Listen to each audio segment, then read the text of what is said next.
మరి ఇప్పుడు కాకి శరత్ గారు వచ్చి జడ్జి అవుతారు. Resolved to constitute India into sovereign, socialist, secular, democratic republic, and to secure all its citizens justice, social, economic, and political liberty of thought, expression, faith, belief, and worship, equality of status and of opportunity, and to the individual and unity and integrity of the nation. Jai Bhim. జై విధంగా self introduction. నా పేరు నల్లబాబు, నేను mineral water business చేస్తానండి. అందరికీ JB అండి. నా పేరు Sridhar, student from agriculture university.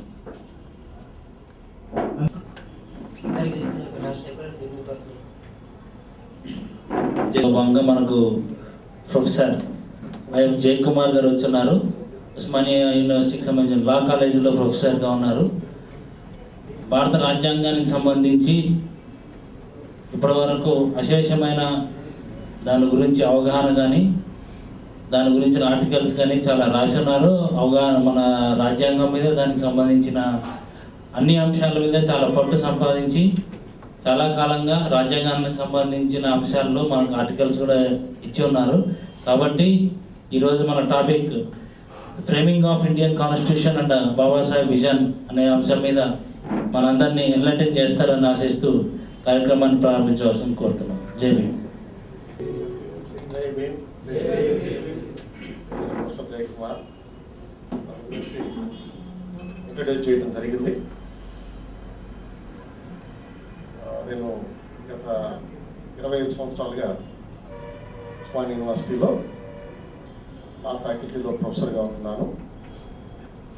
Present I'm the dean law faculty.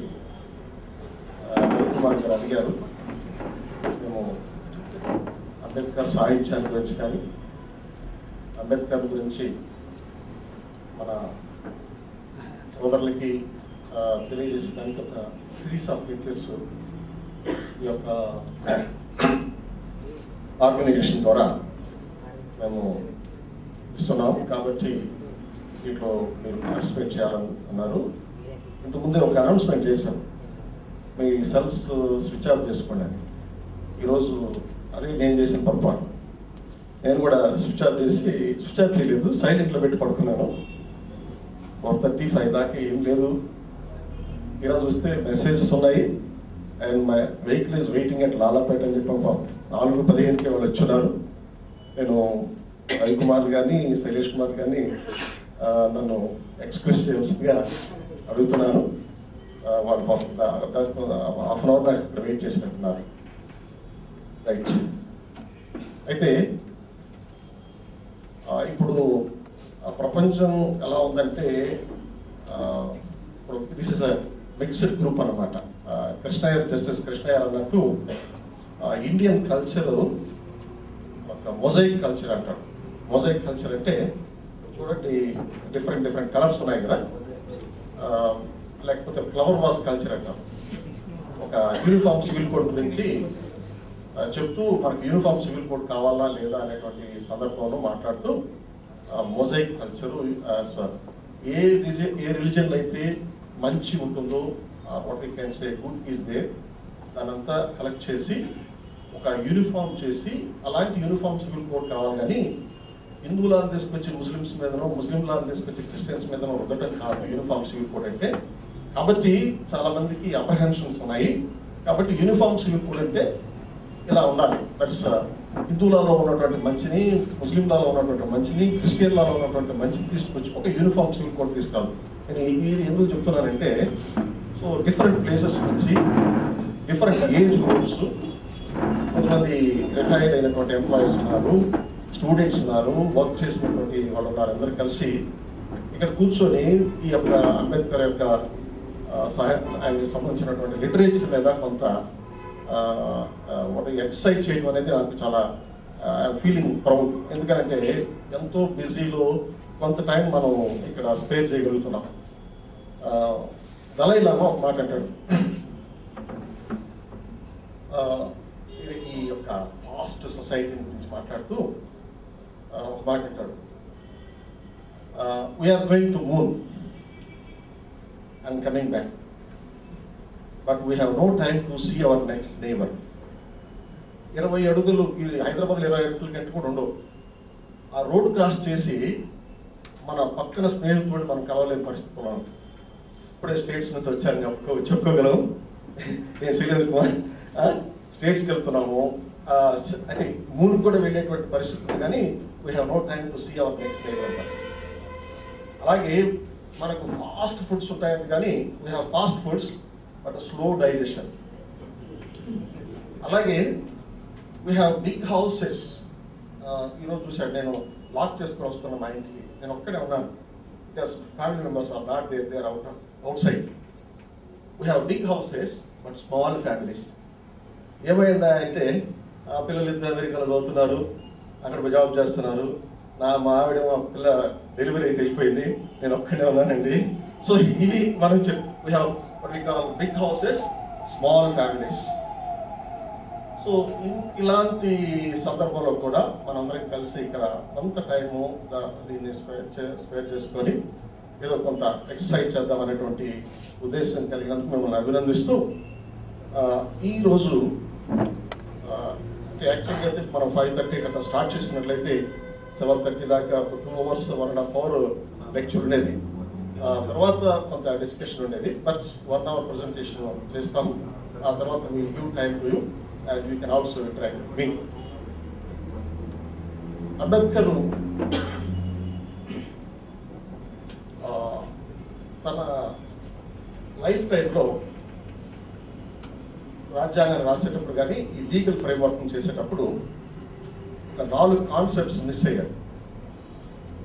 ఆయన అనుకున్నటువంటి ఎఫర్ట్స్ చేయలేక, అంటే ఈ ఇండియన్ కాన్స్టిట్యూషన్లో కానీ లీగల్ సిస్టంలో ఇన్కార్పొరేట్ చేయలేక, ఎందుకంటే మీరు లిటరేచర్ చదువుతుంటారు, లిటరేచర్ చదివినప్పుడు ఏం తెలుస్తుందనంటే ఓకే ఎన్ని ప్రొవిజన్స్ ఉన్నాయి అదంతా అందరూ చెప్తారు, బట్ ఎక్కడ మిస్ అయ్యాము అనే దాని మీద నేను కొంచెం ఫోకస్ చేస్తాను. భారత రాజ్యాంగం రాసేటప్పుడు Ambedkar played a very important role అంటాం, వెరీ కీ రోల్ అంటాం, is the chief architect of Indian constitution అని చెప్పి అంటాం. ఆ తర్వాత ఆయన మీద క్రిటిసైజ్ చేసిన వాళ్ళు ఉన్నారు. అండ్ అంబేద్కర్ ఆయన అంతా భారత రాజ్యాంగాన్ని కంప్లీట్ చేసిన తర్వాత చివరి మెసేజ్ ఒకటి చెప్తారు, on 26 January 1950 we have equality in politics but still there is inequality in socio economic life అంటాడు. అంటే ఇంకా అది ఆర్థిక లేకపోతే సామాజిక అసమానతలు ఉన్నాయి. And if you are not going to remove that inequality at the earliest possible time, ఎప్పుడు 1948-49లో చెప్పిన మాట ఇది. So if you are not going to remove that 1949లో, if you are not going to remove that inequality at the earliest possible time, the persons who are suffering from such inequality shall blow the structure of the political democracy అంటారు. అయితే ఈ యొక్క అసమానతను మీరు త్వరగా తొలగించకపోతే ఎవరైతే ఆ యొక్క దాన్ని ఎక్స్పెక్ట్ చేస్తున్నారో ఆ ఈక్వాలిటీని, ఇప్పుడు ఉన్నటువంటి మనం ఈ రాజ్యాంగాన్ని ఇదంతా కన్స్ట్రక్షన్ చేసుకున్నాం కదా, దీన్ని ఈ స్ట్రక్చర్ని so they will break it అని చెప్పారంటే తిరుగుబాటు చేస్తారు అనేది ఇండైరెక్ట్ ఇండికేషన్. సో తిరుగుబాటు చేస్తారు కాబట్టి we must remove that inequality at the earliest possible time అంటాడు. On 26 January 1950 we have equality in politics, అంటే ఓటింగ్ రైట్ వచ్చింది, అందరికీ ఓటింగ్ రైట్ ఇచ్చారు, but still there is inequality in socio economic life. We must remove that inequality at the earliest possible time, otherwise those who are suffering from such inequality shall blow up the structure of the political democracy. Okay, అంటే ఆ యొక్క statement ద్వారా what we can understand is that Ambedkar was not fully happy with the structure and organization of the Indian constitution. Though that we are giving primacy to Ambedkar to in framing of the Indian constitution, but he has his own what we can say perceptions. ఎందుకంటే ఈ యొక్క రాజ్యాంగం రాసేటప్పుడు ఒక single హ్యాండెడ్గా జరగలేదు కదా. So we have the constituent assembly. ఆ కాన్స్టిట్యూంట్ అసెంబ్లీలో చాలా మంది మెంబర్స్ ఉన్నారు, డిఫరెంట్ స్కూల్స్ ఆఫ్ థాట్స్ ఉన్నాయి, ఒక లెఫ్ట్, ఒక right, కన్సర్వేటివ్స్, ప్రోగ్రెసివ్స్, there's a Gandhian thoughts, slow, speed, Marxian thoughts, and cultural different aspects ఉన్నాయి. కాబట్టి ఇవన్నీ కూడా కన్సిడర్ చేయాల్సి వచ్చినప్పుడు కొన్ని మనం మిస్ చేసుకుంటాం. అందులో ఒక కాన్సెప్ట్ ఏంటి అంటే ఆర్టికల్ 21 రాసేటప్పుడు 21 ఎంతమంది తెలుసు? 21 ఎప్పుడు ఎక్కువగా మాట్లాడుతుంటాం. ఆర్టికల్ 21 ఏంటంటే no person shall be deprived of his life or liberty except according to the procedure established by law. But ఇది కాన్సెప్ట్.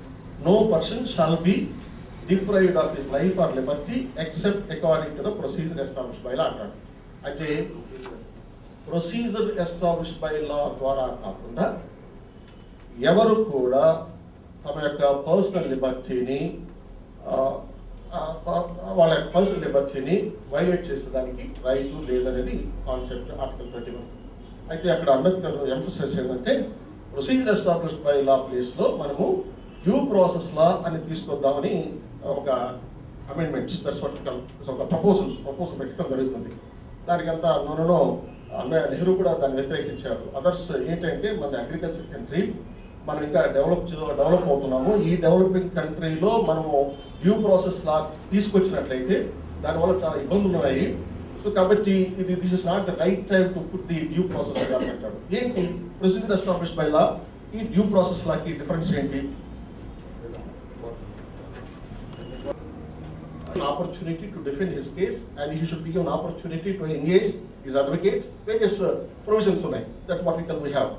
అయితే సపోజ్ ఒక స్పెషల్ లెజిస్లేషన్ ద్వారా if a person is arrested and ఆ స్పెషల్ లెజిస్లేషన్ స్పెసిఫిక్గా ఈ special legislation ద్వారా arrest చేసినటువంటి వ్యక్తికి బెయిల్ అవసరం లేదు, అతన్ని 24 గంటల్లో మ్యాజిస్ట్రేట్ ముందు సబ్మిట్ చేయాల్సిన అవసరం లేదు, అతనికి అడ్వకేట్ను కూడా ఇవ్వాల్సిన అవసరం లేదని కానీ స్పెసిఫిక్గా చెప్పుకున్నట్లయితే అండ్ వాళ్ళు ఆ బెయిల్ అడిగేదానికి రైట్ లేదు, అలాగే మ్యాజిస్ట్రేట్ ముందు హాజరుపరచమని కానీ లేకపోతే అడ్వకేట్ పెట్టుకోమనేటువంటి ఈ రైట్ వాళ్ళు ఎక్సర్సైజ్ చేయరు. ఎందుకంటే procedure establish already procedure prescribe చేసింది కాబట్టి పార్లమెంట్ ఒక స్పెషల్ లెజిస్లేషన్ పాస్ చేస్తూ if a particular person is arrested in connection with TADA or something maybe special offences, ఈ అఫెన్సెస్ ద్వారా అరెస్ట్ చేసినట్లయితే preventive detention act, take for example preventive detention act. So వాళ్ళ దగ్గర meeting పెడుతున్నారు, they are against the state, we are all arrested and the preventive detention act అని చెప్పిన arrest చేసేసినట్లయితే ఇది స్పెషల్ లెజిస్లేషన్ ద్వారా అరెస్ట్ చేయబడ్డారు కాబట్టి ఆ వ్యక్తికి ఇవన్నీ ఉండవు. What we can say bail whatever these things are denied. Ambedkar ఏమంటారంటే okay we agree the state is competent to or the government is competent to make such a legislation, but a special legislation ఆ procedure fair గా ఉందా, reasonable గా ఉందా, just అంటే fair reasonable just గా ఉందా లేదనేది ఎగ్జామిన్ చేసేదానికి పవర్ ఉండాలి. It should be there to the court అంటే దాన్ని డినై చేస్తుంది others opposite group, particularly Nehru వాళ్ళంతా నో డ్యూ ప్రాసెస్ ఇక్కడ పెట్టడానికి లేదంట. అదే Ambedkar vision, because the topic is Ambedkar's vision. So విషన్ని 1978లో supreme court through Maneka Gandhi's case ద్వారా whatever it was proposed by Dr. B.R. Ambedkar in drafting of the constitution or in the framing of the Indian constitution, that instead of what is that called procedure established by law, due process clause పెట్టాలన్నటువంటి argument ని accept చేస్తూ supreme court Maneka Gandhi కేసులో చెప్తారు ఏమని, law should be just, fair and reasonable. So ఇప్పుడు supreme court judgement ద్వారా parliament legislation లేకపోయినప్పటికీ కూడా so this what we call మనం అనుకున్నటువంటి డ్యూ ప్రాసెస్ క్లాస్ ఇండైరెక్ట్ గా or what we call implied గా సో రాజ్యాంగంలోకి రావడం జరిగింది. ఇప్పుడు ప్రతి కేసు కూడా suppose even for example parliament లో కాంగ్రెస్ కి ఫుల్ మెజారిటీ ఉందనుకోండి, కంప్లీట్ మెజారిటీ ఉంది, all the members of the parliament unanimously pass legislation, unanimous గా లెజిస్లేషన్ పాస్ చేసినప్పటికీ కూడా ఒక individual he can go to the court and question, sir, that law is not the just law, that law is not the fair law, that law is not the reasonable law, that I want to question it. That power is there to the individual. So this ఎందుకంటే మనకున్నటువంటి ఈ యొక్క brute majority. So brute majority అంటే so ఓటేసేయటం, అందరికి ఒకే party ఓటేసేయటం, what is the right and what is wrong, what is just అని చేయకుండా బ్రూట్ మెజారిటీ ద్వారా మనం ఏం చేయొచ్చు అంటే కొన్ని ఇల్లీగల్ అండ్ ఇమ్మోరల్ లాస్ తయారు చేసేదానికి అవకాశం ఉంది. ఈ అంత పవర్ గవర్నమెంట్ ఉండకూడదు, దాని మీద కొంత చెక్ ఉండాలనేది అంబేద్కర్ యొక్క విషన్. సో ఆ విషన్ అప్పుడు ఆ యొక్క ప్రొవిజన్ ని 21 కింద డిజైన్ చేసేదానికి, ఆర్టికులేట్ చేసేదానికి అంబేద్కర్కి బికాస్ ఆఫ్ డెమోక్రటిక్ ప్రాసెస్ లో he could not get it. Ultimately, in 1978, that is through Maneka Gandhi's case. Just ఆ కేసు యొక్క కొంచెం బ్యాక్గ్రౌండ్ చెప్తాను కదండి మీకు. ఎందుకంటే చాలా మంది Maneka Gandhi what happened to Maneka Gandhi అని అంటారు. సో దానికి ముందు 1950s లో ఒక సందర్భంలో ఏకే గోపాల్ అని ఆయన ఒక కమ్యూనిస్ట్ పార్టీ లీడర్, ఏకే గోపాలని అరెస్ట్ చేయడం జరుగుతుంది. అరెస్ట్ చేస్తే ఆయన ఇప్పుడు చెప్పిన 24 hours లోపల నన్ను సబ్మిట్ మ్యాజిస్ట్రేట్ ముందు హాజరుపరచాలా, అలాగే నాకు ఇవన్నీ రైట్స్ ఉన్నాయంటే, బాబు నిన్ను అరెస్ట్ చేసింది ఐపీసీ కింద కాదు, నిన్ను అరెస్ట్ చేసింది పర్టికులర్ దీని కింద కాదు, నిన్ను అరెస్ట్ చేసింది ప్రివెంటివ్ డిటెన్షన్ యాక్ట్ కింద అరెస్ట్ చేశాము. ఒకసారి ఒక వ్యక్తిని ప్రివెంటివ్ డిటెన్షన్ యాక్ట్ కింద అరెస్ట్ చేసినట్లయితే ఆ వ్యక్తి జనరల్ గా ఉన్నటువంటి రైట్స్ అన్ని కోల్పోతాడు. ఆ లెజిస్లేషన్ లో ఉన్న రూల్ ప్రకారం ఏం చేస్తాం, ఆ దాని ప్రకారం నిన్ను ఎక్కడ సబ్మిట్ చేయాలా, ఎప్పుడు సబ్మిట్ చేయాలా, ఎన్ని గంటల లోపల సబ్మిట్ చేయాలని దానిలో ఉంటుంది, దాని ప్రకారం చేయాలి. కానీ దాన్ని క్వశ్చన్ చేసేదానికి లేదు. నువ్వు లేదు నాకు ఇండియన్ కాన్స్టిట్యూషన్ ప్రకారం 24 hours ఉంటుంది, సిఆర్బిసి ప్రకారం 24 hours అంటే అవన్నీ ఉండని. ఇది special legislation. Preventive detention act is the special legislation. కాబట్టి ఈ స్పెషల్ లెజిస్లేషన్ ద్వారా నిన్ను అరెస్ట్ చేసినప్పుడు ఇవన్నీ కూడా రైట్స్, నీకు స్పెషల్ రైట్స్ లేవు. అరే బాబు, డ్యూ ప్రాసెస్ ఆఫ్ లా ఉందంటే డ్యూ ప్రాసెస్ ఆఫ్ లా లేదు. మీ రాజ్యాంగంలో డ్యూ ప్రాసెస్ ఆఫ్ లా ఉంటే డెఫినెట్ గా కోర్టుకి వెళ్ళేదానికి నీకు అధికారం ఉండేది అని చెప్పని అక్కడ ఆ యొక్క ఏకే గోపాల్కి సుప్రీంకోర్టు డిరైవ్ చేయడం జరుగుతుంది. ఇదే కేసు, ఇలాంటి సిచ్యువేషన్ 1978లో మనకా గాంధీ, తెలుసు కదా మనకా గాంధీ అంటే ఎవరు? యా అమ్మా, సంజయ్. సో ఆమె ఎయిర్పోర్ట్ కి వచ్చేసింది. She was about to leave. 1976లో ఈ ఎమర్జెన్సీ టైంలో సంజయ్ గాంధీ కొన్ని నేరాలు ఘోరాలు చేశారనేటువంటి కొన్ని అలిగేషన్స్, దాంట్లో ఈమె భారీగా కూడా ఈమె ఇన్వాల్వ్మెంట్ ఉంది. సో కాబట్టి నీ యొక్క ప్రెసెన్స్ ఇండియాలో అవసరము, కాబట్టి మేము మిమ్మల్ని మీ పాస్పోర్ట్ సీజ్ చేస్తాం. జనరల్గా ఏమడిగారంటే యూ షో మీది పాస్పోర్ట్ అన్నారు. పాస్పోర్ట్ ఇచ్చారు. పాస్పోర్ట్ ఇచ్చిన తర్వాత మేము ఈ పాస్పోర్ట్ సీజ్ చేస్తున్నాము అన్నారు. ఓకే, పాస్పోర్ట్ సీజ్ చేశారు. తర్వాత యాక్చువల్గా పాస్పోర్ట్ సీజ్ చేయాలంటే ప్రయర్ నోటీస్ ఇవ్వాలి. నీ పాస్పోర్ట్, నీ మీద కొన్ని అలిగేషన్స్ ఇక్కడ ఉన్నాయి కాబట్టి, your presence in India is required కాబట్టి నీ పాస్పోర్ట్ మేము ఎందుకు సీజ్ చేయకూడదు అనేది క్వశ్చన్ చేస్తూ ఆమెకు ఒక ఆపర్చునిటీ 15 రోజులు 20 రోజులు నోటీస్ ఇచ్చి, సో ఆమె ఆన్సర్ చెప్పిన తర్వాత దాని ప్రకారం ఆమె ఆన్సర్ సాటిస్ఫై అయ్యిందా లేదా, మనం జస్ట్ సాటిస్ఫై అయ్యాం లేదా తర్వాత then we have to see the passports. అయితే వీళ్ళు ఏం చేస్తారు, ఆమె కానీ she was about to leave, ఆమెది దారిలో ఉండేటప్పుడు ఆపి పాస్పోర్ట్ తీసుకొని జేబులో పెట్టుకొని పాస్పోర్ట్ సీజ్ పాస్పోర్ట్ యాక్ట్ ప్రకారం. అయితే కోర్టుకు వచ్చినప్పుడు ఇదే ప్రశ్న వేస్తుంది సుప్రీంకోర్టు. అఫ్ కోర్స్ ఇది మ్యాటర్ అంటుంది సుప్రీంకోర్టు. మీరు ఎందుకు ఆమెకు ఆపర్చునిటీ ఇవ్వలేకపోయారు పాస్పోర్ట్ సీజ్ చేసేదానికి? Why you are not given any opportunity? Principles of natural justice కదా మినిమం. బికాస్ పాస్పోర్ట్ అథారిటీ మీరు క్వాజీ జ్యుడిషియల్ డెసిషన్ తీసుకుంటున్నారు. క్వాజీ జ్యుడిషియల్ అంటే ఆల్మోస్ట్ జ్యుడిషియల్ డెసిషన్. జడ్జి లాగా మీరు రియాక్ట్ చేస్తూ పాస్పోర్ట్ అథారిటీస్ ఎందుకు మీరు రీజనబుల్ ఆపర్చునిటీ ఇవ్వలేకపోయారు అని అడిగితే, సార్ ఆమె స్విట్జర్లాండ్ లేకపోతే ఇంకొక కంట్రీకి వెళ్ళిపోయి టైంలో మేము 15 రోజులు నోటీస్ ఇవ్వగలమా? ఉండమ్మా బొట్టు పెడతాం అనగలం మేము. ఆమె పిలిచి 15 రోజులు ఆగమ్మా అంటే ఉంటుంది, ఆగుతుంది ఆమె. సో కాబట్టి ఏంటంటే exigency or emergency or situation is warranted. So therefore we could not find any time to give reasonable opportunity. That's why we seize the passports. Okay, బాగానే ఉంది, మీకు టైం లేదు కాబట్టి మీరు ఆపర్చునిటీ ఇవ్వలేకపోయారు. మరి పాస్పోర్ట్ సీజ్ చేసిన తర్వాత passport seize చేసిన తర్వాత అప్పుడైనా ఆపర్చునిటీ ఇచ్చారా? మీ పాస్పోర్ట్ ఎమర్జెన్సీ సిచ్యువేషన్లో సీజ్ చేశాము, ఎందుకు మిమ్మల్ని పర్మనెంట్గా ఈ పాస్పోర్ట్ ఎందుకు సీజ్ చేయకూడదు, ఎందుకు మీకు మీ యొక్క రైట్ డిప్రైవ్ చేయకూడదు అని ఎప్పుడైనా ఆపర్చునిటీ ఇచ్చారంటే, సార్ మాకు పాస్పోర్ట్ సీజ్ చేయకపోయే ముందు మేము ఆపర్చునిటీ ఇచ్చేదానికి మాకు ప్రొవిజన్ ఉందిలా, బట్ సీజ్ చేసిన తర్వాత మాకు ఈ law it's not very clear about it అంటే అప్పుడు that law is unfair, unreasonable. కాబట్టి పార్లమెంట్ కానీ స్టేట్ లెజిస్లేటివ్ అసెంబ్లీస్ కానీ చేసేటువంటి లా ఎలా ఉండాలంటే ఫెయిర్గా ఉండాలా, రీజనబుల్గా ఉండాలా, జస్ట్గా ఉండాలని 3 words వాడారు.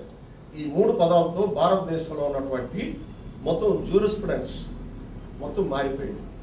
దీన్ని Ambedkar's vision was that in 1949, but could not very that was ultimately achieved through Maneka Gandhi's case. కాబట్టి నీ లా అప్పుడు జస్టిస్ భగవతి ఉన్నారు, జస్టిస్ కృష్ణ గారు ఉన్నారు ఆ యొక్క కేసులో. వీళ్ళంటారు ఎస్, అండ్ అల్టిమేట్గా మనం ఏమంటున్నామంటే the concept of doctor BR Ambedkar pertaining to due process clause was brought in to the constitution through judicial process. Courts ద్వారా అల్టిమేట్ గా ఆయన అనుకున్నటువంటి ఉద్దేశాన్ని తీసుకురావడం జరిగింది అనేది ఒక కాన్సెప్ట్. Okay right. ఈ యొక్క స్లైడ్స్ ఎక్కడది మనం సమతా భవన్లో డిస్కస్ చేసినప్పుడు మన టార్గెట్ గ్రూప్ వచ్చేసి అందరూ లాయర్స్, ఇక్కడ mixed some intermediate students are there. So కాబట్టి ఇప్పుడు నేను have to change my strategy of presentation. ఇంగ్లీష్లో కంప్లీట్గా మాట్లాడా కష్టమే, తెలుగులో కంప్లీట్గా మాట్లాడే కెపాసిటీ రైట్. సో దీన్ని దృష్టిలో ఉంచుకొని వీలైనంత వరకు that's what we call I reach to you. ఇక్కడ బేసిక్ పర్సెప్షన్ ఏంటంటే నేను కాన్స్టిట్యూషన్ మీద భారత రాజ్యాంగం అనేది ఒక గ్రంథం కింద ట్రీట్ చేయబడుతున్నాం. గ్రంథం అంటే సుప్రీం లా అంటారు. పార్లమెంట్కి, స్టేట్ లెజిస్లేటివ్ అసెంబ్లీస్కి లా చేసేటువంటి అధికారం ఉన్నది. కాన్స్టిట్యూషనే ఒక లిస్ట్ ఇచ్చింది. ఏ లిస్ట్ అది? షెడ్యూల్ 7 అని ఒకటి మనకి ఇవ్వడం జరిగింది. ఆ షెడ్యూల్ 7లో ఒక 3 లిస్టులు పెట్టారు. ఫస్ట్ లిస్ట్ యూనియన్ లిస్ట్ అంటున్నాం. I'm simplifying it sir, that's because target group is completely they are different from different faculties. 3 లిస్టులు ఉన్నాయి. ఒకటి యూనియన్ లిస్ట్. ఆ యూనియన్ లిస్ట్లో 97 ఐటమ్స్ ఉన్నాయి. ఈ యొక్క 97 ఐటమ్స్ మీద భారత అంటే ఇండియన్ పార్లమెంట్ లా చేసేటువంటి అధికారం ఉన్నది. That is called parliament has power to make law on the items on 97 items. ఇప్పుడు డిఆర్డిఏ అని ఎవరో ఒక ఆయన ఉన్నారు, పోస్టల్ అండ్ టెలిగ్రాఫ్స్ అని ఉన్నారు, దట్స్ లేకపోతే రైల్వేస్ అని కొంతమంది ఉండొచ్చు. ఇవన్నీ కూడా what we call atomic energies, what we call central important aspects, administration important aspects and కూడా డిఫెన్స్. ఇవన్నీ కూడా ఎవరికి అధికారం ఇచ్చారంటే పార్లమెంట్కి మాత్రమే అధికారం ఉంటుంది. Parliament can make law on these 97 items right. తర్వాత ఒక 66 ఐటమ్స్ 66 పద్దులు వాటి మీద స్టేట్ గవర్నమెంట్స్కి పవర్ ఇవ్వడం జరిగింది. States have power to, Andhra Pradesh government కావచ్చు, లేకపోతే ఉత్తరప్రదేశ్ గవర్నమెంట్ కావచ్చు, Chhattisgarh government, states have power to make law on that 66 items 66 పద్దుల మీద. అవి ఆరోగ్యము, వ్యవసాయము, లోకల్ గవర్నమెంట్స్ ఇవన్నీ ఉన్నాయి కదా. This what you call way they have local importance. Local importance సంబంధించినట్టు కూడా state governments can pass legislation. Then ఇవి 2 కాకుండా ఇంకొక ఐటమ్ ఉంది, దట్స్ కాల్డ్ 47 ఐటమ్స్ ఉన్నాయి. అదేంటంటే స్టేట్ గవర్నమెంట్, సెంట్రల్ గవర్నమెంట్ 2 కలిపి లెజిస్లేషన్ చేయొచ్చు. స్టేట్ గవర్నమెంట్ చేయొచ్చు, సెంట్రల్ గవర్నమెంట్ చేయొచ్చు. That's what you call state can pass law and also central government can pass law. దీన్ని ఏమన్నారంటే కంకరెంట్ లిస్ట్ అన్నారు. What is called concurrent list. Concurrent list మీద 2 చేయొచ్చు. అయితే మీకు క్వశ్చన్ ఏంటంటే సార్ పార్లమెంట్ చేసింది, స్టేట్ లెజిస్లేటివ్ చేసింది, వాటి మధ్య కాన్ఫ్లిక్ట్ వస్తే ఎలా చేయాలి? ఇది జరిగింది. ఎప్పుడు జరిగిందంటే 1986లో ఎన్టీఆర్ ఒక అమెండ్మెంట్ తీసుకొచ్చారు. దీనికి Hindu succession act 1956, Hindu succession act 1956కి ఒక అమెండ్మెంట్ తీసుకురావడం జరిగింది. ఏం అమెండ్ చేశారు? ఇక్కడ కూడా నేను అంబేద్కర్ రోల్లో మీకు ఫోకస్ చేయాలనేటువంటి ఉద్దేశంతో నేను ఈ పాయింట్ డ్రైవ్ చేసుకున్నాను. అకార్డింగ్ టు హిందూ లా ప్రకారం వంశపారంపర్యంగా లేకపోతే తండ్రి నుంచి కానీ తాత నుంచి వచ్చేటువంటి ఆస్తి అది కేవలము మగ సంతతికి మాత్రమే చెందుతుంది. Suppose I'm having self acquired property, నా సొంత ప్రాపర్టీ ఉందనుకోండి, నేను ఎవరికైనా ఇచ్చేయచ్చు. I have my rights. నేను ఒక వీలునామా రాసి పెట్టి చనిపోయిన తర్వాత ఎప్పుడు వస్తుంది వీలునామా, ఎప్పుడు అమల్లోకి వస్తుంది అంటే ఒక వ్యక్తి చనిపోయిన తర్వాతనే వీలునామా అమల్లోకి వస్తుంది. అందరూ పలానా వ్యక్తి చనిపోయాడు, మనకున్న ఆస్తి అంతా కూడా ఒక డాక్యుమెంట్ ద్వారా వీలునామా ద్వారా రాసి అక్కడ పెట్టి చనిపోయాడు చూద్దామని అంటే దాని మీద పైన రాసింది 11 రోజులు దాటి దీన్ని ఓపెన్ చేయొద్దు. ఎప్పుడు దాకా? 11 రోజులు దాకా. ఓకే, అందరూ ఓకే వాట్ ఇస్ దే 11 రోజులు పెద్ద టైం ఏం కాదని, సో 11th డే అందరూ కలిసి ఒక మీటింగ్ ఏర్పాటు చేసుకొని ఎవరి ఎక్స్పెక్టేషన్స్ వాళ్ళకు ఉన్నాయి. ఏమని? సో పెద్ద కూతురు ఏమనుకుంటుందంటే, ఓకే నాకు నానంటే చాలా ప్రేమ కాబట్టి నాకే వస్తుంది, నాకే ఉంటుంది. పెద్ద కూతురు ఏమనుకుంటా మేజర్ పార్ట్ నాకే చూడొచ్చు అనుకుంటుంది. చిన్న కూతురు ఏంటంటే చివరి దాకా నేనే ఉన్నాను కదా. సో ఈ విధంగా ఎవరి ఎక్స్పెక్టేషన్స్ వాళ్ళకు ఉన్నాయన్నమాట. అంతా కలిసి ఒక అడ్వకేట్ ముందు కూర్చొని పెద్ద మనుషుల ముందు అందరు కలిసి ఓపెన్ చేస్తే దాంట్లో ఇలా రాస్తుంది, all my properties movable, immovable, tangible అన్ని కనబడేటివి కనబడినవి అన్ని అనమాట. Everything, that's my property, not somebody's property.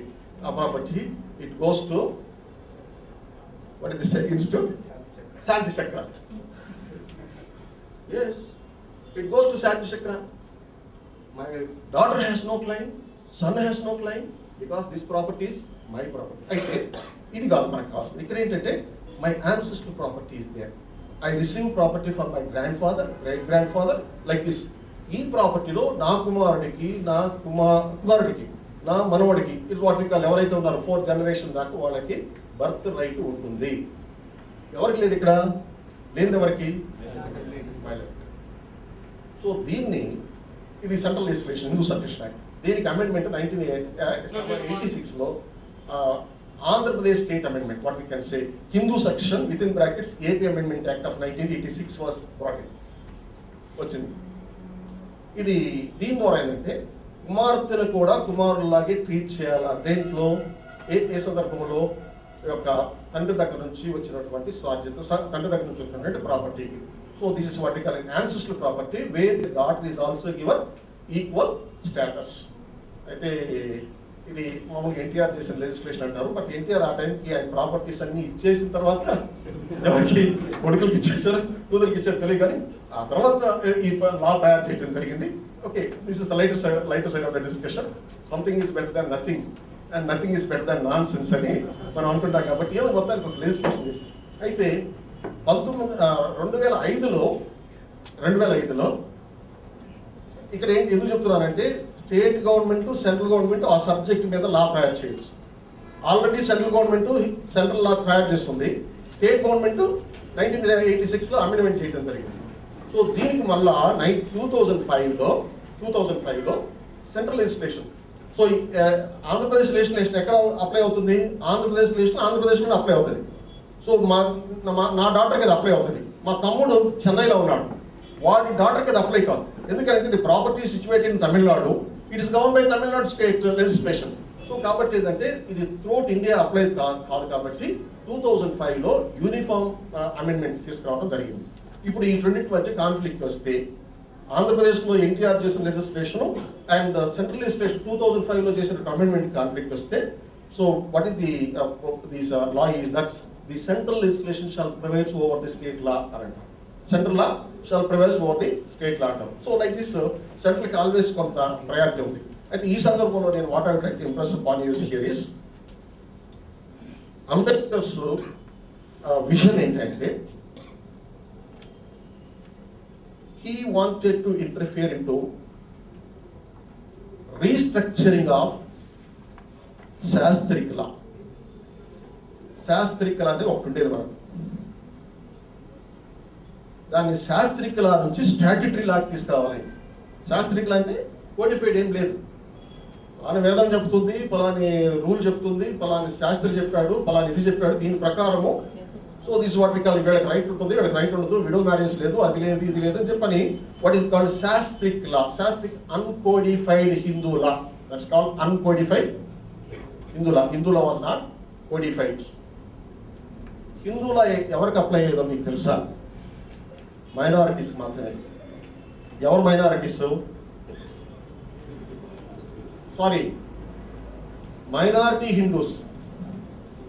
ఎవరు హిందువుల ఎవరికి అప్లై అయ్యేదంటే మైనారిటీస్. ఎవరు హిందూ మైనారిటీస్ అంటే బ్రాహ్మణ్స్కి, క్షత్రియాస్కి అండ్ వైశ్యాస్కి మాత్రమే. వాళ్ళకు కూడా మగవాళ్ళకి మాత్రం అప్లై అయ్యేది, ఆడవాళ్ళకి అప్లై అయ్యేది కాదు. అంటే మీరు చూడండి, బ్రాహ్మణ్స్లో ఆడవాళ్ళు తీసుకోండి, క్షత్రియులు ఆడవాళ్ళు తీసుకోండి, అండ్ వైశ్యుల్లో ఆడవాళ్ళు పెట్టి, అండ్ దళితులు తీసుకోండి, బీసీలని, వాళ్ళ లేడీస్ని అందరు తీసుకుంటే మెజారిటీ ఎవరు? వీళ్ళ వాళ్ళ ముగ్గురు, ఆ మూడు కులాల్లో ఉన్నటువంటి మగవాళ్ళు మాత్రం. So Hindu law was applicable to only to these three what we call varnas. That's called dwija. They are called as dwijas. ఆ ముగ్గురికి అప్లై అయ్యేది. ఆ ముగ్గురు కూడా women were not given any property rights. Women were denied various basic rights. So కాబట్టి ఈ సందర్భంలో అంబేద్కర్ అలా చూశాడు. Yes, we want the restructuring of this శాస్త్రీకరణ. What is this? So we have to this marriage loss కొంత changes తీసుకురావాలి, and ఇంకా ఎలా సక్సెషన్ లాలో కొన్ని చేంజెస్ తీసుకురావాలి, ప్రాపర్టీ లాలో చేంజెస్ తీసుకురావాలి, గార్డెన్షిప్ లాలో చేంజెస్ తీసుకురావాలి, అడాప్షన్ లాలో చేంజెస్ తీసుకురావాలంటే అప్పుడు ఉన్నటువంటి పరిస్థితి ఏంటంటే కాంగ్రెస్ పార్టీలో రెండు వర్గాలు ఉండేవి. ఒకటి progressive and other group was known as conservative. Progressive and conservative. Conservative concept ఏంటంటే ఇప్పుడున్నటువంటి శాస్త్రికల ఇలాగే ఉండిపోవాలి, ఇప్పుడున్న శాస్త్రికల ఇలాగే ఉండిపోవాలి.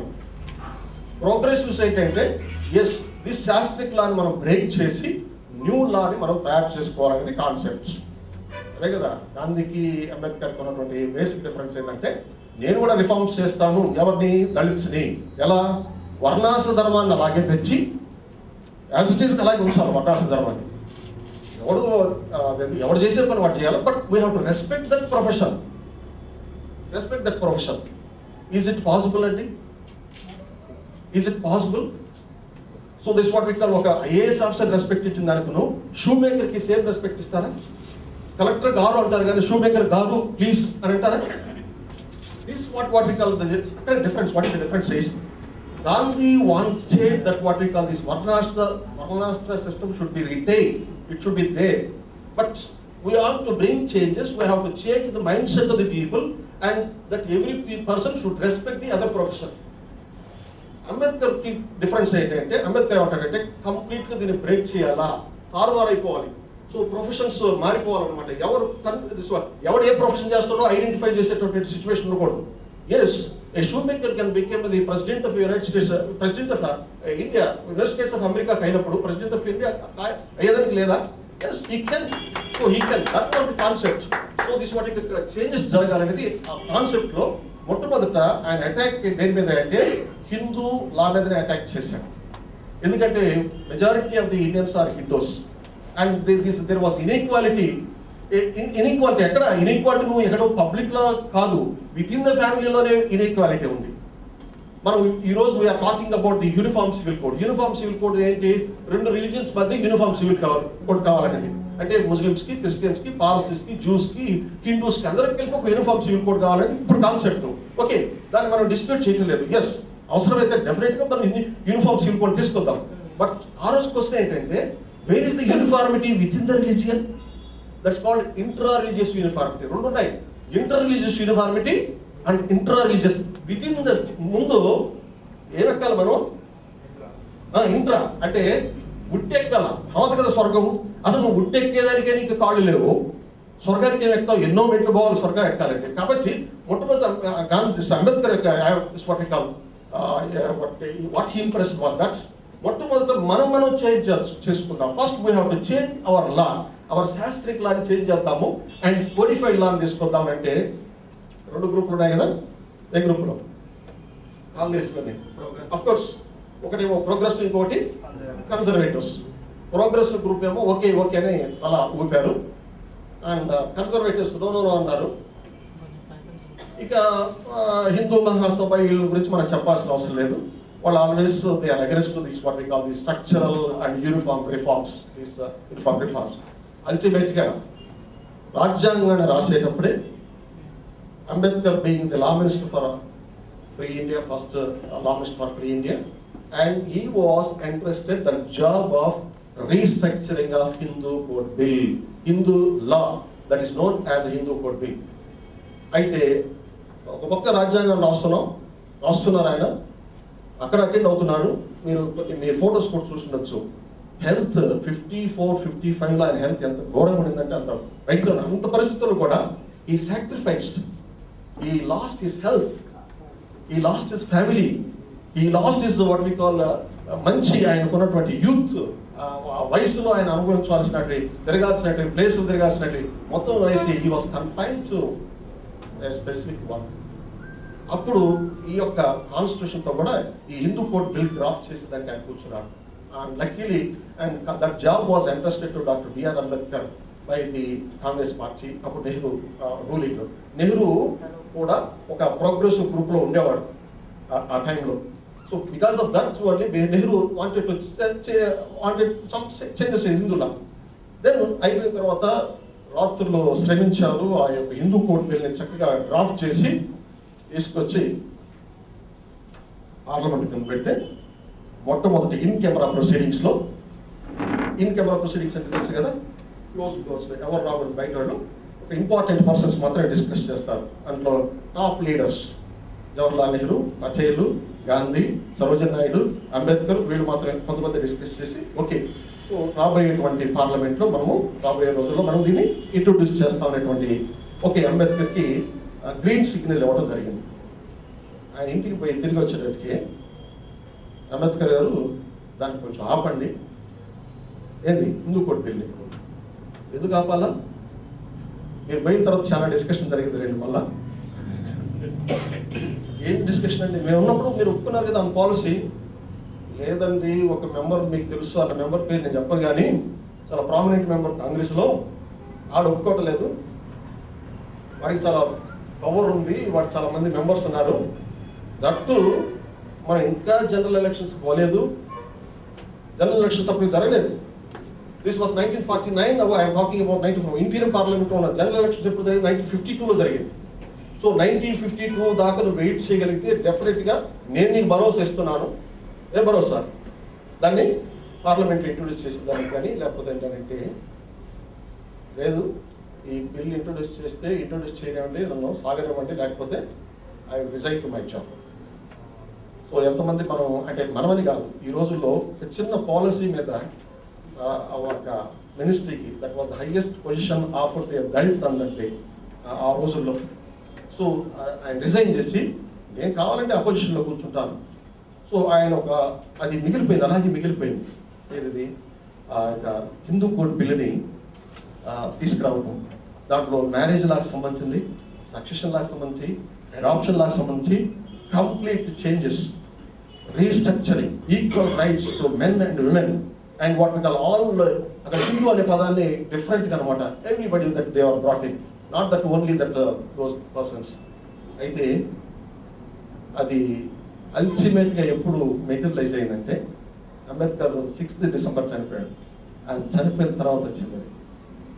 So Hindu marriage act 1955, Hindu marriage act, Hindu succession act 1956, Hindu minority and guardianship act 1956 అని. సో ఇక 4 లెజిస్లేషన్స్. ఈ Hindu code Bilney it was truncated into 4 important pieces of legislations వేసేసి మొదటి దాన్ని మ్యారేజ్ యాక్ట్ కింద, తర్వాత దాన్ని మాత్రం సక్సెషన్ అడాప్షన్స్ కింద తీసుకొచ్చాను.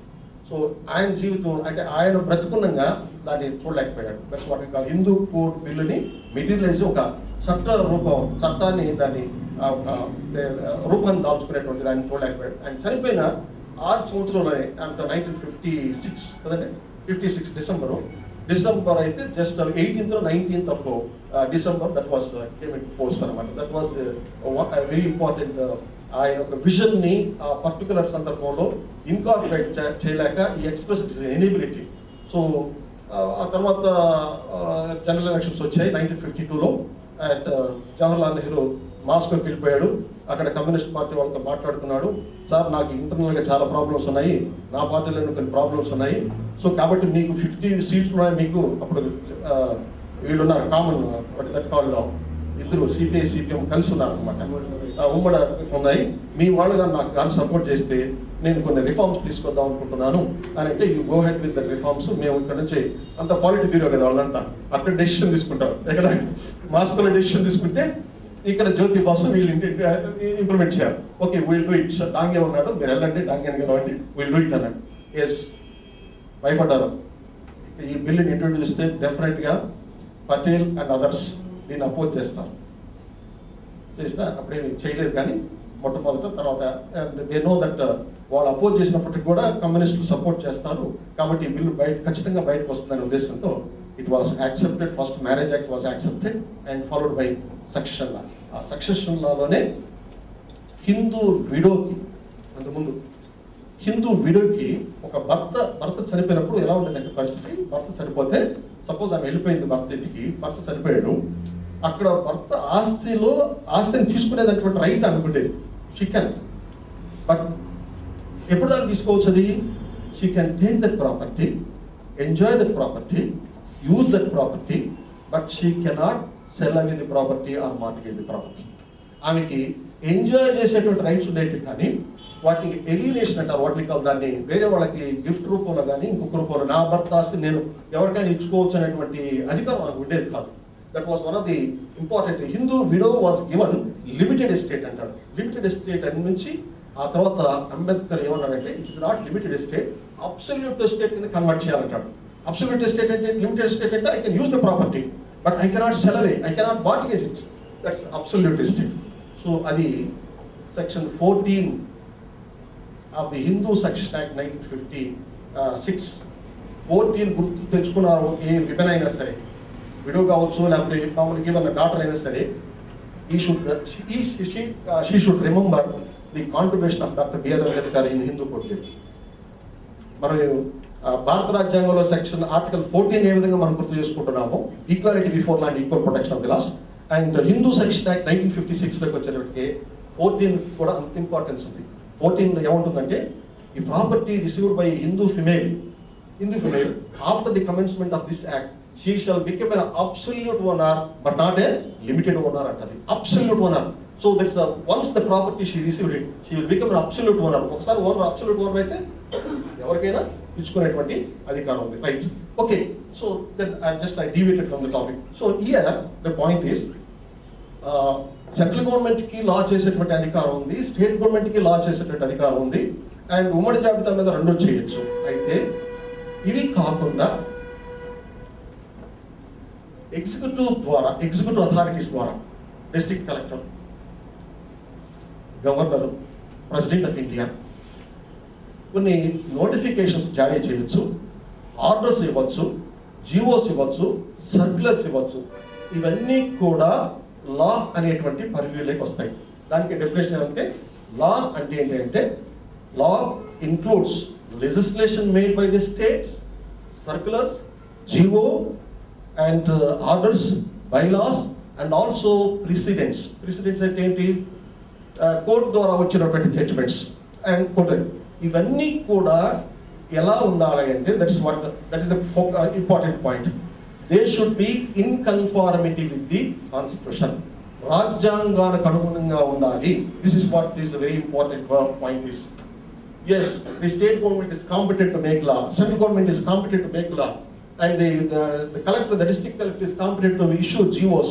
But all these GOs, circulars, orders, bylaws, they should be in conformity with the inconformity అంటే దానికి అనుగుణంగా, రాజ్యాంగానికి అనుగుణంగా. అందుకని ఇప్పుడు మీరు మనం క్లిక్ చేశాం కదా, we the people of India having sovereignty resolved to constitute India into sovereign. We is sovereign. It is not that X is sovereign and Y is sovereign, president is not the sovereign, but ultimately sovereign power ఎవరికి ఇచ్చారంటే that is what we can the constitution చేతిలో పెట్టారు. అందుకని దీన్ని ఏమన్నారంటే గ్రన్నాం అన్నారు. It's called a గ్రన్నాం అన్నారు. గ్రన్నాం అంటే supreme law. It is like a Bible.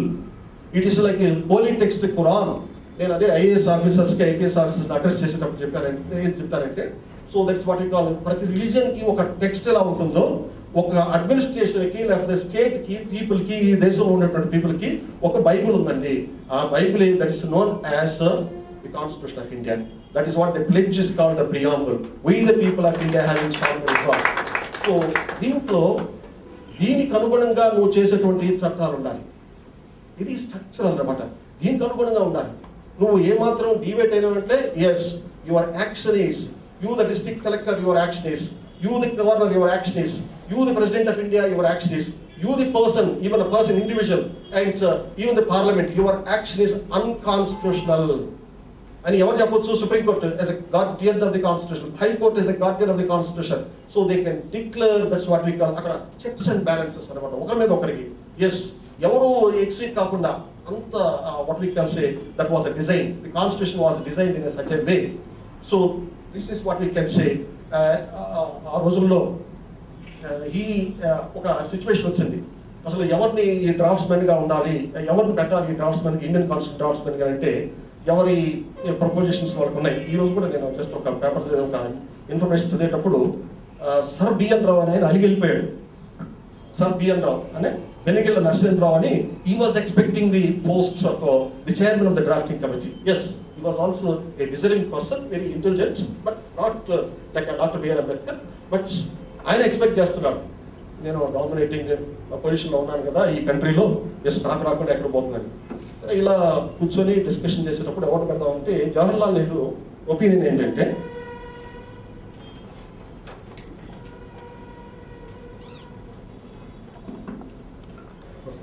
Jawaharlal Nehru opinion ఏంటంటే సర్ ఐవర్ జెన్నింగ్స్ అని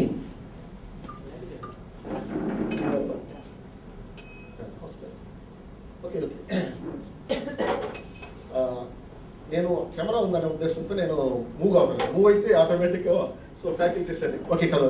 సర్ ఐవర్ జెన్నింగ్స్ అని ఒక ఇంగ్లీష్ మ్యాన్ని భారతదేశాన్ని ఇంగ్లీష్ మ్యాన్ దట్స్ బ్రిటిష్ వదిలేమా దానివల్ల ప్రాబ్లం. ఓకే, ఆయన్ని భారతదేశానికి ఇన్వైట్ చేసి ఆయన ద్వారా ఈ రాజ్యాంగాన్ని డ్రాఫ్ట్ చేయించాలనేది ఉంది.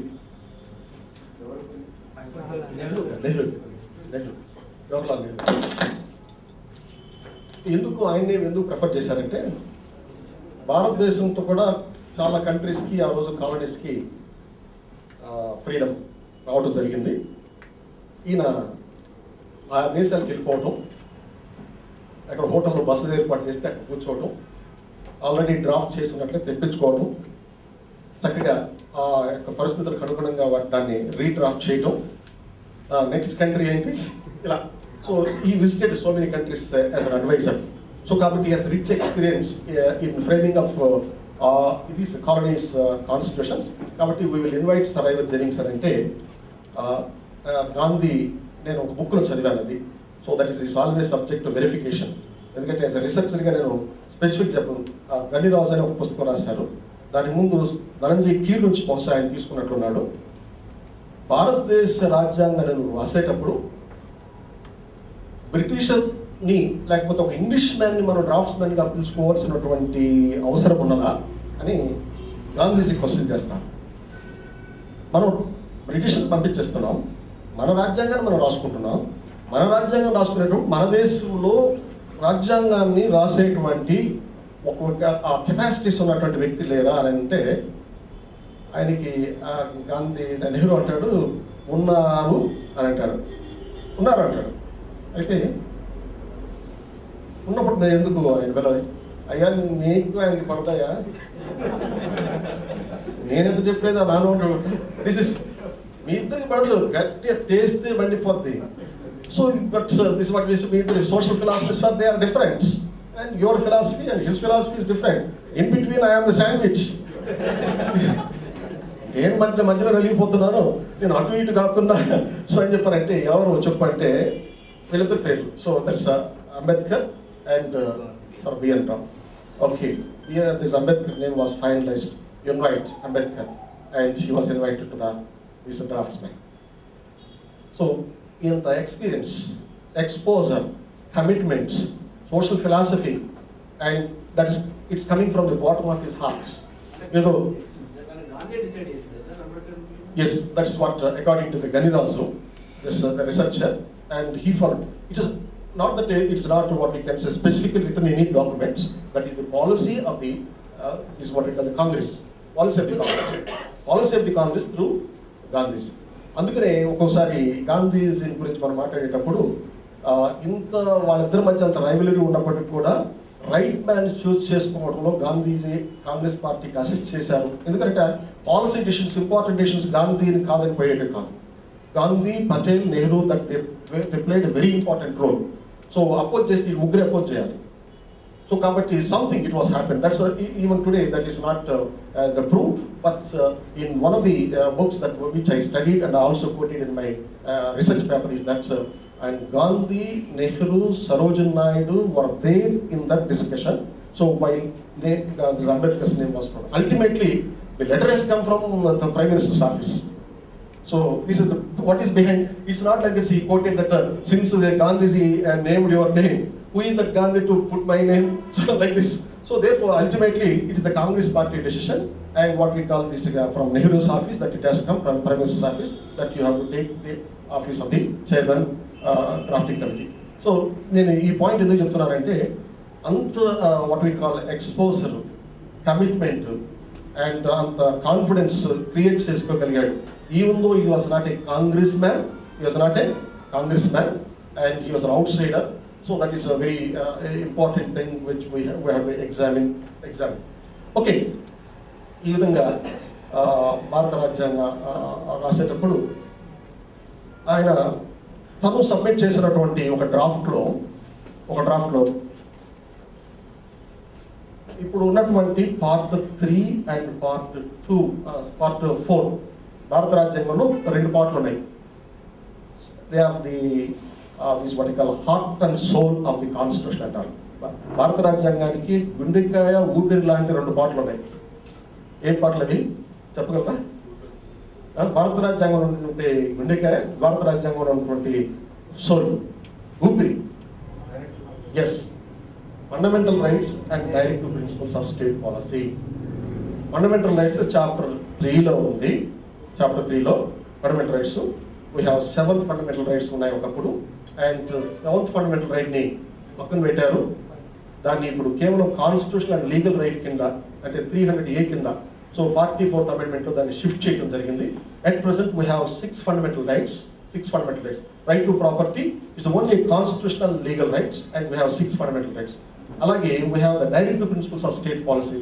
So article 36 nunchi article 51 daka, that is we have these directive principles of state policy. So మొట్టమొదటిదేమో individual rights, mana personal, what we call right to life, right to equality, right to freedom, right to express one's own ideas, like this individual rights. So the second part వచ్చేటప్పటికి the social and collective rights. ఈ social and collective rights, ఈ రెండింటిలో కొన్ని రైట్స్ని Ambedkar, that particularly right to education, right to work, ఇవన్నీ ఉన్నాయి కదా, వీటిని కూడా ఫండమెంటల్ రైట్స్ లెక్క తీసుకురావాలనేది ఆయనకి ఉన్నటువంటి తపన. అక్కడ కూడా అబ్జెక్షన్ వచ్చింది. మనం పేద దేశం ఉన్నాము, అంబేద్కర్ మీరు ఎక్కడో విజనరీగా ఏదో మీరు వేరే కంట్రీస్ చూసి వచ్చి ఇక్కడ ఇలాంటిది ఇంప్లిమెంట్ చేయాలంటే వీలు కాదు. ఎందుకంటే ఇక్కడ రైట్ టు వర్క్ ఇచ్చేటువంటి పరిస్థితి ఇప్పుడు మనకు లేదు, అండ్ రైట్ టు ఎడ్యుకేషన్ ఇచ్చేటువంటి పరిస్థితి లేవు, రైట్ టు ఎన్విరాన్మెంట్ ఇచ్చే పరిస్థితి లేదు. సో ఇలాంటి పరిస్థితుల్లో మనకు ఈ రైట్స్ని మనం సపరేట్ చేయాల్సి వస్తుంది అని అంటే, ఓకే, చాలా ఎలాబొరేట్ డిస్కషన్స్ అయ్యింది because time, paucity of time. ఈ డిస్కషన్లో ఏమైందంటే ఫండమెంటల్ రైట్స్ అని ఒక part, and directive principles of state policy in governance of the country, దాన్ని కూడా ఒక గవర్నెన్స్ ఆఫ్ ది కంట్రీని దాన్ని సపరేట్ చేసి, ఇవేమో fundamental rights they can be enforced the court of law. So what is the difference is, ఎందుకు fundamental rights violate చేసినట్లయితే మనకున్నటువంటి right to equality కానీ, పర్సనల్ లిబర్టీ కానీ, and freedom of speech and expression, ఈ యొక్క ఏ వ్యక్తి యొక్క రైట్ను వైలేట్ చేయకుండా ఆ వ్యక్తి డైరెక్ట్గా సుప్రీంకోర్టుకి కానీ, హైకోర్టుకి కానీ వెళ్ళి ఎన్ఫోర్స్ చేసుకునేటువంటి రైట్ ఉంది. సో ఆర్టికల్ 32 కింద ఆర్టికల్ 226 అంబేద్కర్ అంటాడు, అసలు అన్ని ప్రొవిజన్స్లో చాలా ఇంపార్టెంట్ ప్రొవిజన్ ఏదని నన్ను అడిగితే నేను వితౌట్ ఎనీ కాంట్రడిక్షన్ ఒక ప్రొవిజన్ అని చెప్తాను, అన్ని ఆర్టికల్స్ నీకు ఇష్టమైన ఆర్టికల్ లేకపోతే నీకు వాట్ వి కాల్ బాగా నచ్చిన దట్స్ ఇంపార్టెంట్ అనే ఆర్టికల్ ఏదంటే ఆర్టికల్ 32 అని అంటాం. నీకు అంతా రెడీ చేసి వండి ప్రమాణంగా వండి అసలు ఇస్తేనే ఇసి పెట్టకపోతే అరే అక్కడ ఉందరా అని చెప్తే అలా ఉంది, బట్ అందించాలి కదా. అందించే రైట్ ఎక్కడ ఉందంటే article 32. Yes, the citizen in this country, a person who is staying in a remote village, he can go to Delhi and what we call he can get his right. That's the article 32. Supreme Court 226 kuda High Court kinda vellochu same right kinda. So 32 it is given a remedy. Right ఏ కాదు, remedy కూడా ఇవ్వడం జరిగింది. Right ఇచ్చే okay, right how to enforce it, remedy లేకపోతే ఎలా? So this what we call, ఇంటికి తాళం వేసేసావు, ఇంట్లో ఉండవా అంటాడు, తాళం నీ జోబులో పెట్టుకున్నావు. సో కీ వచ్చేసి నీ జోబులో పెట్టేసుకుని మా ఇంట్లో పడుకో అంటే ఎక్కడ పడుకుంటావు? సో కాబట్టి నాకు తలముడి, yes, how to open it, how to go to bedroom, how to stay there. So కాబట్టి ఆ యొక్క 32ని అంత దాని మీద అంత ఇంపార్టెన్స్ ఇవ్వడం జరిగింది. బట్ ఇక్కడికి వచ్చేటప్పటికి అంబేద్కర్ ఈ యొక్క కొన్ని డైరెక్టివ్ ప్రిన్సిపల్స్ని ఈ యొక్క ఫండమెంటల్ రైట్స్లోకి తీసుకురావాలి. కానీ అక్కడ ఉన్నటువంటి పరిస్థితులు, that's what we can say, our economy, our social policy, various facets, వీటి ద్వారా అప్పుడు అవి సక్సెస్గా లేకపోయారు. కానీ what I would like to impress upon you here is, ఈరోజు కోర్ట్స్ ద్వారా, త్రూ కోర్టుల ద్వారా, MC Mehta versus union of India అంటాడు, రొడూల్ షాస్ కేసు అంటారు, కాంపెన్సేషన్ టు ద విక్టిమ్స్ అనమాట. ఇలా తర్వాత వచ్చేసి right to education through legislations ద్వారా కొన్ని డైరెక్టివ్ ప్రిన్సిపల్స్ని, ఫండమెంటల్ రైట్స్ ఉన్నటువంటి ఇంపార్టెన్స్ ఇవ్వడం జరుగుతుంది. ఇప్పుడు that's what we call after 1980 and 85. సో ఒకప్పుడు ఏ యొక్క డైరెక్టివ్ ప్రిన్సిపల్స్ తీసుకొచ్చి ఈ యొక్క ఫండమెంటల్ రైట్స్లో పెట్టి వీటికి కూడా ఫండమెంటల్ రైట్స్ స్టేటస్ ఇవ్వాలనేటువంటి ఇది వచ్చిందో, అది అప్పుడు సాధించుకోలేకపోయినప్పటికీ కూడా ఆ విజన్ని, particularly this is what is that call right to education, right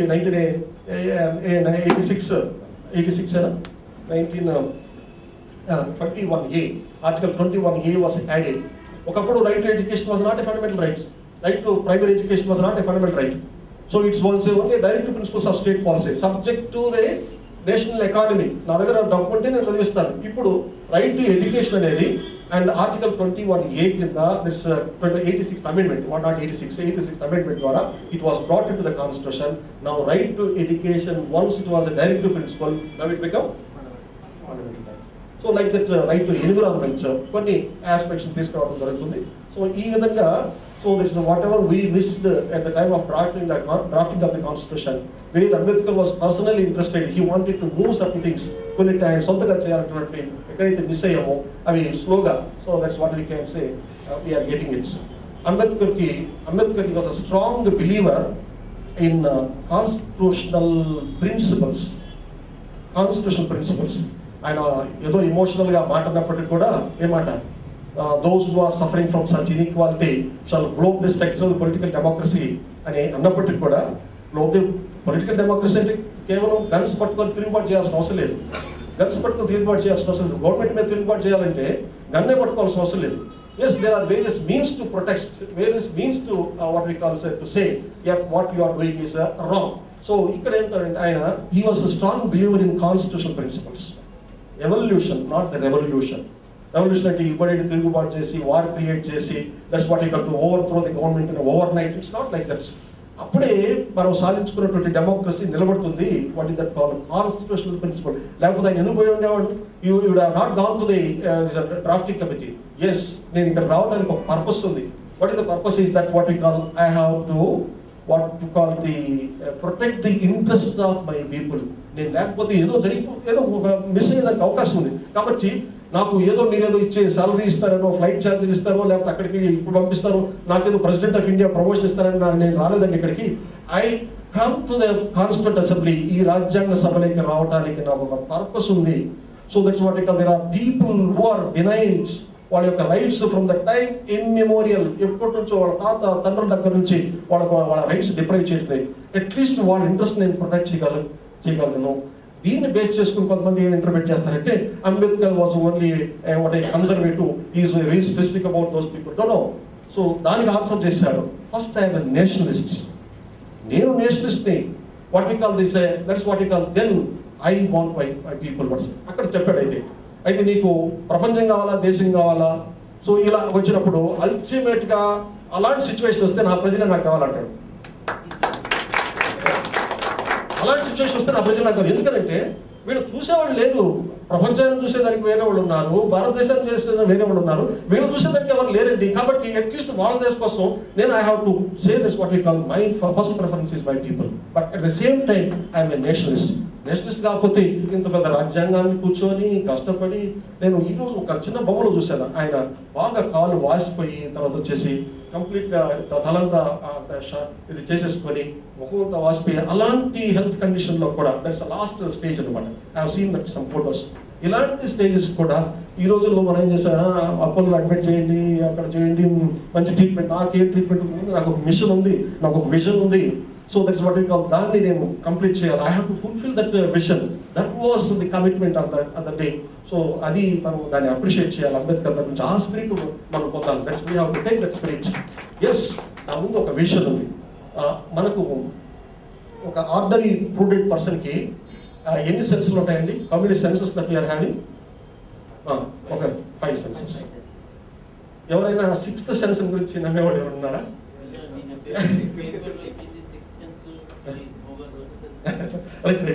నేను ఇప్పుడు కాదు, ఇప్పుడు పేపర్లో కాదు, నేను ఎప్పుడో చెప్తాను. ఎవరైనా చెప్పండి సార్ 6th సెన్స్ గురించి ఒకసారి. జస్ట్ 6th సెన్స్ గురించి ఎవరైనా బిలీవ్ చేసేవాళ్ళు ఉన్నారా? సో అమ్మలు, అవ్వలు, బాబాలు, ఆంటీలు వీళ్ళందరూ కూడా మాకు 6th సెన్స్ ఉందని చెప్తుంటారు. సో ఎంతవరకు కరెక్ట్ నాకు తెలియదు. అండ్ అంబేద్కర్ అయితే మాత్రం స్పెసిఫిక్ డైరెక్ట్ ప్రిన్సిపల్లో స్పెసిఫిక్గా మనం సైంటిఫిక్ టెంపర్ మెయింటైన్ చేయాలంటాడు. సైంటిఫిక్ దేన్ని కూడా హేతువాదులు కాదు. హేతువాదంగా అంటే it's what is right and what is wrong.